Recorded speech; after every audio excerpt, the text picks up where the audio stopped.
सिद्धार्थ मल्होत्रा और कियारा एडवाणी की शादी ताखीर का शिकार। बॉलीवुड की मारूफ जोड़ी अदाकार सिद्धार्थ मल्होत्रा और अदाकारा कियारा एडवाणी अपनी शादी के हवाले से पिछले कुछ अरसे से भारतीय मीडिया की खुसूसी तवज्जो का मरकज बनी हुई है।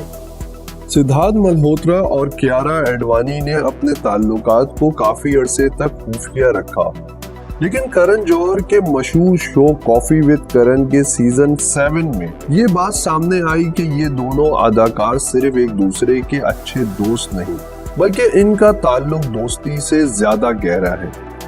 कुछ अरसे पहले भारतीय मीडिया की एक रिपोर्ट में इंडस्ट्री के एक भरोसेमंद जराये का हवाला देते हुए ये बताया गया था कि सिद्धार्थ मल्होत्रा और कियारा एडवाणी की शादी रवां साल दिसंबर के दूसरे हफ्ते में होगी, लेकिन अब भारतीय मीडिया पर यह खबर सामने आई है कि शादी अगले साल होगी और मुमकिन है कि इस शादी की तकरीबात मुंबई और दिल्ली में होंगी।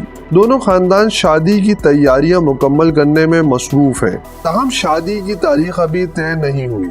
रिपोर्ट के मुताबिक शादी की तकरीबात के लिए चंडीगढ़ का 5 स्टार होटल ओबेरॉय सिख विलास स्पा रेस्टोरेंट पहला इंतखाब है, क्योंकि ये दिल्ली में मुकीम सिद्धार्थ के खानदान के करीब है।